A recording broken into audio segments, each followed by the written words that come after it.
आता आपण एक काम करू, डी ड्राईव्ह आहे ना आपल्याकडे, हा डी ड्राईव्हचाच वापर करू आपण. आहे काही डेटा वगैरे आहे का फोल्डर?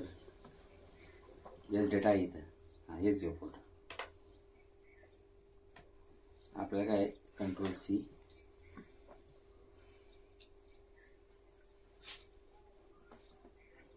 तसं तुमचं समज सांगतो हे फोल्डर शेअर आहे नाही.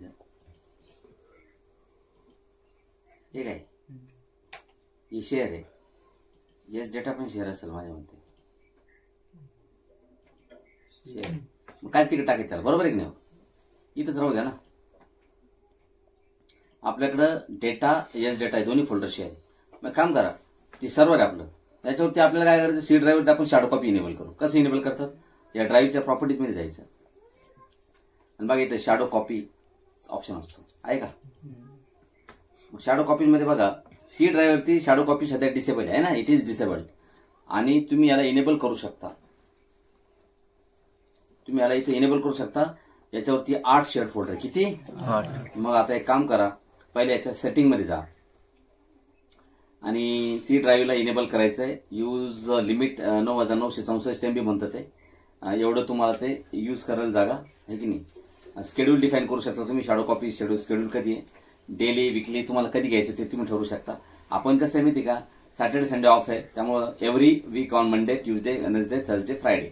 आणि विकली आता विकली शेड्यूल आहे आणि तुम्ही याला डेली करू शकता. डेली जर केलं तर मग ते पण ऑन होऊन जातील. डेली ते पण ऑन दिलं आता Saturday Sunday. Every one day किती वाजता सुरू झालं पाहिजे त्या टायमाला ते ऑटोमॅटिक काय करेल, त्याचा शॅडो कॉपी घेईल त्या फोल्डरचा. ते 8 शेड फोल्डर आहे ना, ते शॅडो कॉपी घेतो. आपण काय करू, फक्त आपल्याला वन टाइम बघायचं बरोबर आहे की नाही. त्यामुळे आपण काय शेड्यूल करत नाही त्याला. आणि आपण फक्त काय करतो, याला इनेबल करू. Yes, do you want to enable the shadow copies? Yes. आणि मग शॅडो कॉपी इनेबल झालं. 400 MB त्यांना वापरली पण जागा लगेच 480 MB. आणि मग काय बघा इथे एक शॅडो कॉपी बनलेलं आहे का, लगेच एक बनवलं. तुम्ही अजून एक बनवलं, हे बघा ते अजून एक शॅडो कॉपी बनवलं त्या. आता त्याला 480 MB नाही लागत, फक्त 2 MB वाढले आहे की नाही, बरोबर आहे की नाही. असं बस. आता आपण 2 शॅडो कॉपी बनवल्या, आता काय 4 बनवता येतात, बरोबर आहे की नाही. चेंज झाल्यानंतर दररोज शॅडो कॉपी झाला पाहिजे असं असतं. दररोज एका पर्टिक्युलर टायमाला तो शॅडो कॉपी झाला पाहिजे. तर आपण बनवला. आता लक्ष द्या, आपण ह्याचा शॅडो कॉपी आता इनेबल केलंय. आता या ऍक्च्युली फोल्डरला ऍक्सेस कोण करते, इनफॅक्ट तुमच्या कंपनीचा युजर, म्हणजे जो क्लायंट आहे खात्यावरती बसलेले युजर.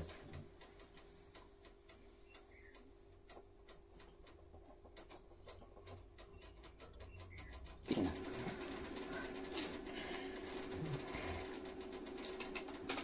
अडॅप्टर काय करतो, हा तुमचा सर्व्हर ऍक्सेस करतो, बरोबर आहे. केला ऍक्सेस, त्याच्यामध्ये आयएस डेटा फोल्डर ऍक्सेस करतो. बघा आता तुम्ही एक तुम्हाला सांगतो, आता ही फाईलचं हे पूर्ण जुनं व्हर्जन आहे. कोणतं? Windows 8.1 edition. हे जुनं व्हर्जन आहे. ठीक आहे. इथं क्रिएटेड बाय पीजी लिहिले है ना, created by PG, crafted by PG आहे. अँड इथं मी लिहिलं क्रिएटेड बाय डाको. ओके, फॉन्ट सिलेक्ट करून टाकलं.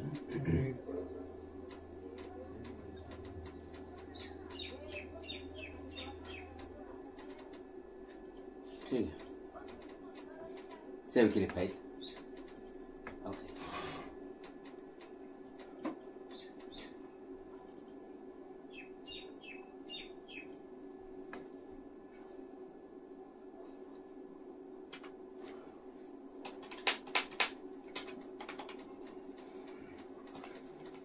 घर को जाओ.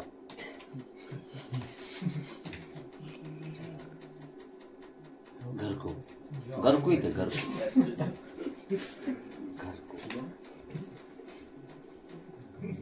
मला 2 फाईल मध्ये चेंज केला आपण, बरं का. केला की नाही. हा चेंज कुठे झाला, सर्व्हर आहे की नाही. ह्या फोल्डर मध्ये तो चेंज झाला. घर को जाओ.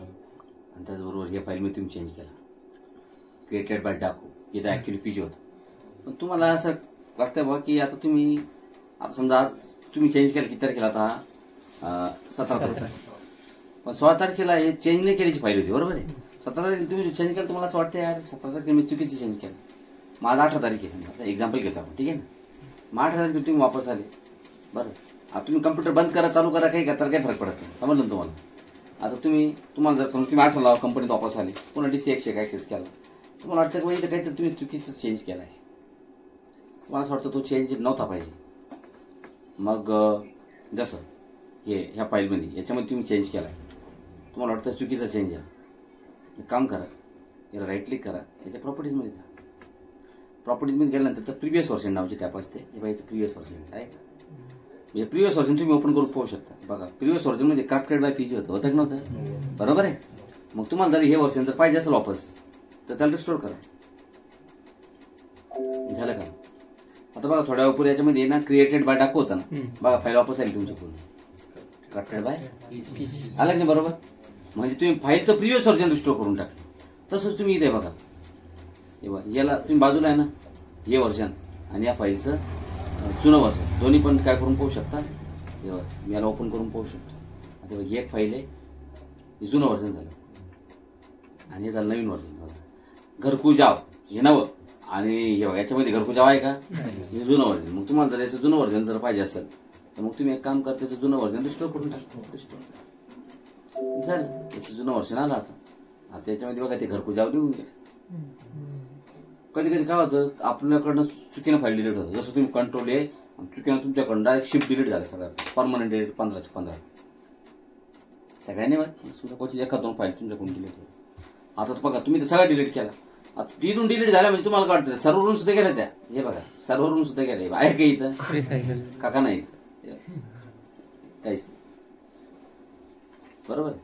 मग तुम्ही सर्व्हर इथं आले, आता युजरनं काय केलं एरवी याच्यामध्ये आता सगळ्या फाईल डिलीट झाल्या, मग तो काय करतो वापस येतो आणि डेटा फोल्डरवरती डेटा फोल्डरवरती राईट क्लिक करून याच्या प्रॉपर्टीजमध्ये जातो आणि याच्यामध्ये प्रिव्हियस व्हर्जन नावाची टॅब असते.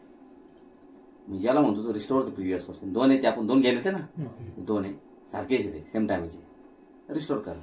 येस काय पडलं हे बघा रिस्टोर केलं. आता डबल क्लिक करा, अरे सांगा